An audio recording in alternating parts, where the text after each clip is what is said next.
नमस्कार, मैं हूं मयूरिका और आप मेरे साथ देख रहे हैं वीएनएम टीवी। महाराजा सायाजीराव गायकवाड़ की ऐतिहासिक नगरी वडोदरा और वडोदरा में हमेशा से कुछ ना कुछ इतिहास रचा जाता रहा है। इस बार फिर एक बार एक बहुत ऐतिहासिक एक घटना होने जा रही है वडोदरा शहर में, और वडोदरा की कोई घटना हो, वडोदरा में कुछ होने जा रहा हो तो वीएनएम टीवी पर आप जरूर इसके बारे में विस्तृत रूप से जानकारी ले सकते हैं। महाराजा सायाजीराव गायकवाड़ की इस नगरी को देश विदेश में सब जानते हैं, और उसी तरह से छत्रपति शिवाजी महाराज, एक ऐसा नाम जो अपने शौर्य, साहस, आत्मविश्वास के लिए जाना जाता है।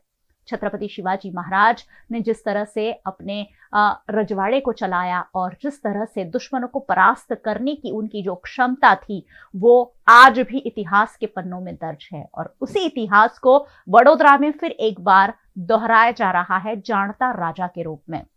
अब आप सोचेंगे कि जाणता राजा आखिरकार है क्या? वैसे बहुत सारे लोगों को पता भी है कि वडोदरा शहर में जाणता राजा का अद्भुत शो होने जा रहा है, और अब जब ये होने जा रहा है, बहुत सारी जानकारी मैं नहीं दूंगी, मेरे साथ ये जो जाणता राजा यहां लेकर आ रहे हैं उसमें से ही एक खास मेहमान जुड़े हैं। उनसे जानकारी लेंगे कि किस तरह का आयोजन है वडोदरा शहर में, किस तरह से ये अद्भुत शो होने जा रहा है और वडोदरा शहर के लोग कैसे इसे देख सकते हैं और कैसे इसका आनंद ले सकते हैं।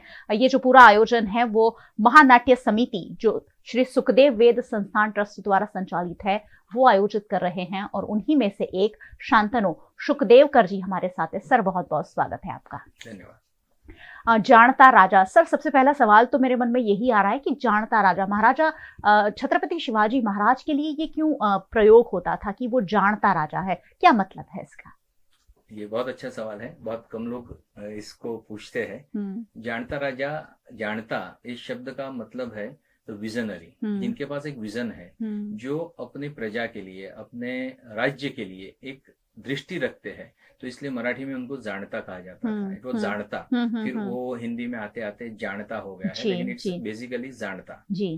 तो शिवाजी महाराज के चरित्र में इतनी सारी वर्सेटैलिटी है, मतलब जितनी हम भगवान श्री राम और वसुदेव कृष्ण के चरित्र में देख सकते हैं, उतनी ही वर्सेटैलिटी छत्रपति शिवाजी महाराज के चरित्र में है। जैसे हम भगवान श्री राम को सिर्फ रावण वध की वजह से नहीं देख सकते, वैसे ही भगवान कृष्ण को कंस वध से जी, और शिवाजी महाराज को भी in reference to Mughal warfare और वेलोर, सिर्फ हम इससे ही जाने तो बहुत सारी चीजें, हम प्रेरणादायी जो प्रसंग है उससे हम विमुख रह जाएंगे जी जी। इसलिए वो जाणता राजा है, वो रैयत का राजा है, रैयत मतलब जो जनता है उसका राजा है।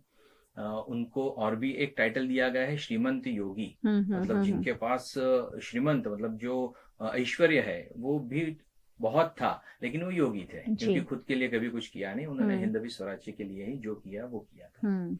हिंदवी स्वराज, हाल ही में एक फिल्म आई थी छावा, जिसमें हमने ये इतिहास को देखा है। वहां संभाजी महाराज थे और यहाँ शिवाजी महाराज, जो शिवाजी महाराज का अपना एक बहुत बड़ा इतिहास है, और अपने राज्य के लोगों के लिए हर संभव काम वो करते थे। सभी धर्मों का सम्मान छत्रपति शिवाजी के नाम है, और ऐसे में उनका चरित्र दिखाता हुआ, उनका शौर्य, उनके शौर्य के परचम, जिस तरह से उन्होंने अपने शौर्य की गाथा लिखी है, वो अब वडोदरा में होने जा रही है। सर, ये जाणता राजा कैसा आयोजन है वडोदरा में, कब होने जा रहा है और कैसे वडोदरा उसमें पार्टिसिपेट कर सकता है? जाणता राजा महानाट्य, ये छत्रपति शिवाजी महाराज के जीवन पर आधारित एक महानाट्य है, जिसमें शिवाजी महाराज के जन्म से लेकर के उनके राज्याभिषेक तक सब बहुत सारे प्रसंग जुड़े गए हैं। मतलब वो प्रेरणादायी प्रसंग है सब, कि जो उनके कैरेक्टर को हमें बहुत कुछ सीखने के लिए प्रेरणा देते हैं। ऐसे ही ये नाटक का मतलब महानाट्य की रचना बाबा साहेब पुरंदरे ने की थी। ये बेसिकली मराठी भाषा में था, मगर बाबा साहेब पुरंदरे को ये भी ध्यान में आया कि छत्रपति शिवाजी महाराज का जो चरित्र है वो सिर्फ महाराष्ट्र तक सीमित नहीं रहना चाहिए, क्योंकि शिवाजी महाराज की जो दृष्टि थी वो अखिल भारतीय थी। उन्होंने अपने राज्य का नाम भी हिंदवी स्वराज्य दिया था, मराठा स्वराज्य नहीं दिया था। तो जो उनकी नज़र थी वो दिल्ली के तख्त पर थी, कि जो हमारा स्व है, जो हमारा है, वहाँ पे हमारा ही राजा विराजमान हो या हमारा राज्य विराजमान हो। तो इसलिए वो हिंदवी स्वराज्य था। और जाणता राजा में ये सब कुछ राज्याभिषेक तक, मतलब उनके जन्म से लेकर उनका राज्याभिषेक जो दिखाया गया है, उसको हुबेहूब 400 वर्ष पहले जैसे हुआ है उसको 99% कंप्लाई करने का ट्राई किया गया है इसमें। एक उसमें उदाहरण है, मैं आज भी अपने दोस्तों के साथ बात कर रहा था तो सुबह भी बताया था कि बाबा साहेब पुरंदरे की जो रिसर्च है उसमें ये था कि जब जिजामाता ने, मतलब जब शिवाजी महाराज का जन्म हुआ उसके बाद कुछ नामकरण की विधि चल रही थी शिवनेरी किले पर, तो तब उन्होंने एक ऑरेंज कलर का, मतलब भगवे कलर का, गेरुए कलर का वस्त्र पहना था। ये उनके आर्काइव्स में कई डॉक्यूमेंट्स में मिला। तो जानता राजा में भी जब शिवाजी महाराज का वहां स्टेज पे जन्म, मतलब एक पालने में उनका नाम दिखाया गया है, एक बच्चा सही में पालने में खिलाते हैं और उसका नाम रखते हैं, तब जिजामाता ने वही गेरुआ रंग का कपड़ा पहना है।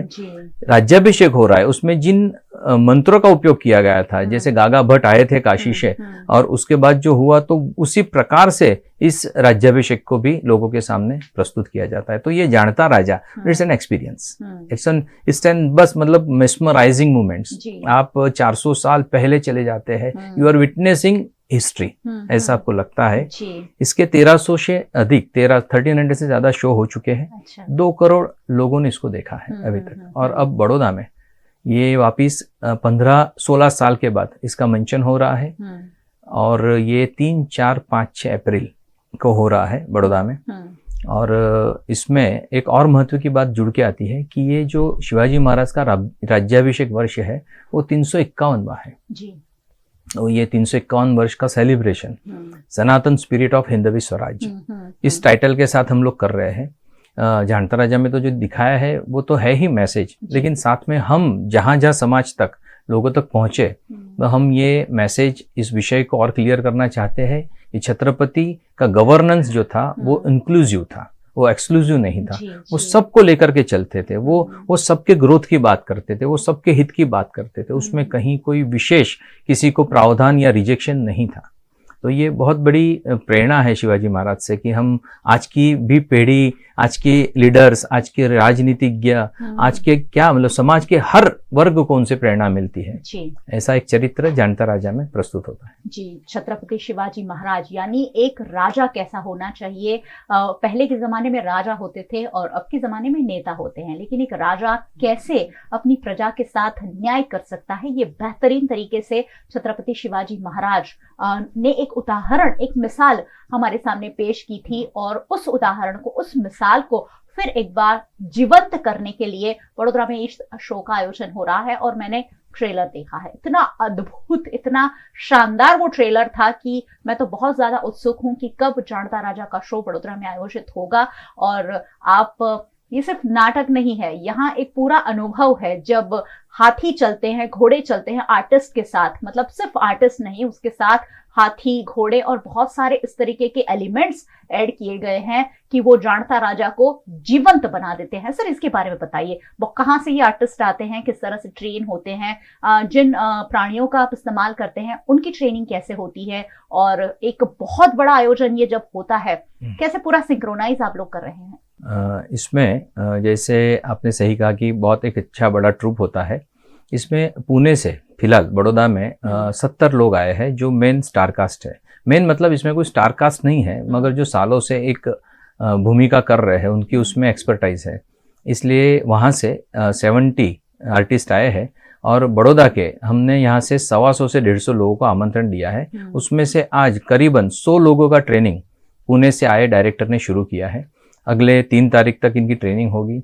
इनको सिर्फ इस नाटक के एक्टिंग का भाग नहीं बनाया जाएगा, मगर इसकी जो प्रेरणा है, they will be the part of the essence की जो जानता राजा समाज में देता है। और उनको वो डिसिप्लिन, मतलब एक बार काम करने के बाद वो बार बार उसमें काम करना चाहता है। और जो आते हैं पुणे से, वो लोग भी प्रोफेशनल्स नहीं है, वो कोई फी चार्ज नहीं करते हैं, वो एवरीडे सिटीजन्स है, उनका अपना अपना व्यवसाय है, वो उसी व्यवसाय से अपनी जीवन को चलाते हैं। जानता राजा ये पैशन है, और ये पैशन को हम लोग कहीं पे बड़ौदा के उन कलाकारों में भी प्लांट कर पाए, ऐसा प्रयत्न इस रोल के साथ भी किया जाता है। बड़ौदा के कुछ कलाकार ऐसे भी हैं कि जिन्होंने 2008 में किया, उसके बाद वो पुणे के साथ टच में रहे, तो वो लोग कानपुर, दिल्ली, जहां भी जरूरत पड़ी वो अपने खर्चे से जाते थे और they were the part of जानता राजा।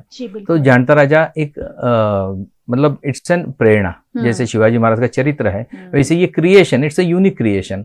और इसका भाग बनना इट्स एब्सोल्युटली अ फॉर्च्यून जो आपको प्राप्त होता है जी। और अपने आप में इतिहास है जानता राजा, और मुझे पता है मैं तो सहभागी बनने वाली हूँ, आप सभी जरूर बनने वाले होंगे। जो छत्रपति शिवाजी महाराज का राज्याभिषेक है वो बहुत शानदार भव्य तरीके से जानता राजा में दिखाया जाता है। सर इसके बारे में कुछ बताइए, राज्याभिषेक का जो महत्व है उसके बारे में बताइए। ये बहुत महत्व की बात है कि भारतवर्ष में बहुत सारे राजा हो गए, मतलब विजयनगर साम्राज्य जहाँ पे बहुत सारी चीज़ें अपने इतिहास की विजयनगर से कृष्णदेव राय जो वहाँ के राजा थे उनसे जुड़ी हुई है। मगर उसके बाद भी आज 351 वर्ष के बाद अगर हम किसी राजा का राज्याभिषेक मना रहे हैं तो वो छत्रपति शिवाजी महाराज हैं। तो इसके पीछे का एसेंस थोड़ा सा डिटेल में जाऊंगा कि अगर हम किसी व्यक्ति के जीवन का समेशन निकालें तो वो जीवन के बाद ही निकल सकता है। वो जब जीवित होते हैं तो उन्होंने की हुई एक्टिविटीज़ जो एक्यूमुलेट होती है, जो उनका अकाउंट बनता है, तो उसके बाद ही उसका एक समेशन, एक रिजल्ट निकलता है। वैसे शिवाजी महाराज से अगर दुनिया के मतलब यूरोप के कुछ राजाओं से सिर्फ कंपैरिजन समझने के लिए कर रहा हूँ कि अगर हम अलेक्जेंडर से या जूलियस सीजर से, ऐसे किसी भी राजा से अगर हम इनकी कहीं भी थोड़ी तुलना करें तो सबसे बड़ी बात यह है कि ये जो विश्व विजेता थे अलेक्जेंडर, जूलियस सीजर ने भी बहुत बड़े काम किए, मगर इन सब के मृत्यु के बाद इनके राज्यों का, इनके बनाए हुए पूरे साम्राज्यों का समापन कुछ ही वक्त में हो गया। जबकि शिवाजी महाराज के जीवन के बाद उन्होंने जो प्रेरणा को प्रगटाया था, जिस प्रेरणा को इग्नाइट किया था, उस प्रेरणा को लेकर के बिना राजा के, बिना खजाने के, बिना सेना के बहुत साधारण लोग स्वराज्य की लड़ाई सालों तक लड़ते रहे और लड़ते उन्होंने उस साम्राज्य की स्थापना कर भी दी जो शिवाजी महाराज ने सपना देखा था। और मैं थोड़ा अतिशयोक्ति नहीं होगी मगर मैं आज भी ये बहुत प्रामाणिकता से मानता हूँ कि उन्होंने जो प्रेरणा को हमें प्रस्थापित किया, जो आज 350 वर्ष के बाद भी हम उनका नाम ले रहे हैं, हम भी उसी स्वराज्य के, हम भी उसी हिंदवी स्वराज्य के भाग है और हम भी उस इंक्लूसिविटी में मानने वाले लोग हैं। बिल्कुल, और इसीलिए हम सबको इस पूरे ऐतिहासिक नाट्य मंचन का हिस्सा बनना है। मुझे लग रहा है कि कला नगरी वडोदरा कभी भी कलाकारों को निराश नहीं करती है। यहाँ छत्रपति शिवाजी महाराज की बात तो है ही, लेकिन उनके साथ जो इतने सारे आर्टिस्ट जुड़े हैं उनकी कला का भी एक सम्मान है। तो वडोदरा शहर मुझे पता है बढ़ चढ़कर इसमें हिस्सा जरूर लेगा। सर वडोदरा शहर कैसे ये नाटक जो है देख सकेगा?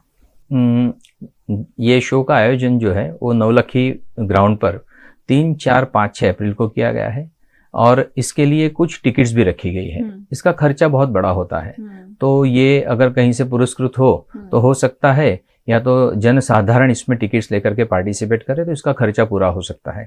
मैंने पहले भी कहा कि इसका मंचन करने के लिए जितने लोग प्रयत्नशील है वे इस बड़ौदा के बहुत साधारण नागरिक है, मतलब सर्विस क्लास लोग हैं और उन्होंने पैशन में से ही इस विषय को लेकर के लोगों तक जाना ऐसा एक संकल्प किया था। तो इसमें लोग टिकट्स लेकर के पार्टिसिपेट हो सकते हैं। बड़ौदा में सयाजीगंज में पटेल अश्वमेध कॉम्प्लेक्स में इसका एक कार्यालय है जहां से ऑफलाइन बुकिंग भी अवेलेबल है। जोमेटो का जो डिस्ट्रिक्ट करके टिकटिंग ऐप है वो इस कार्यक्रम का ऑफिशियल टिकटिंग पार्टनर है, तो उसमें हम ऐप पे जाके भी ले सकते हैं। मगर मैं इसके सबके साथ में बड़ौदा के लोगों को बहुत हृदयपूर्वक, बहुत ही नम्र विनंती करूंगा कि ये 16 साल के बाद आया हुआ मौका गवाइएगा नहीं। अपने बच्चों को, अपने परिवार को, आने वाली पुश्तों के लिए, for the posterity we need to preserve it. तो मैं आप सबसे वापस बहुत आग्रहपूर्वक कहूँगा कि शो में आइए, इसे देखिए और इस मैसेज को सालों तक आप याद रखेंगे, इसका वादा रहा। बिल्कुल, इतिहास से हमारे बच्चे थोड़े से दूर जरूर होते जा रहे हैं और इसलिए युवा पीढ़ी को उस साहसिकता, उस वीरता, उस ऐतिहासिकता, शौर्य की ओर ले जाने के लिए हमें इस तरीके के जो भी इवेंट्स हो रहे हैं उसका पार्टिसिपेशन करना ही होगा। और बच्चों को फिल्म दिखाने तो हम ले ही जाते हैं, कैसी कैसी फिल्में दिखाने भी ले जाते हैं, तो ये तो एक बहुत ऐतिहासिक नाटक है। मुझे लग रहा है कि कला नगरी बढ़ चढ़कर इसमें जरूर हिस्सा लेने ही वाली है, क्योंकि इतना ऐतिहासिक जो आयोजन होने जा रहा है उससे कोई भी अछूता नहीं रहना चाहेगा। वडोदरा के लोगों को कोई खास संदेश सर? बस ये कला नगरी के प्रांगण में 15 साल के बाद बहुत बड़ा सेलिब्रेशन हो रहा है।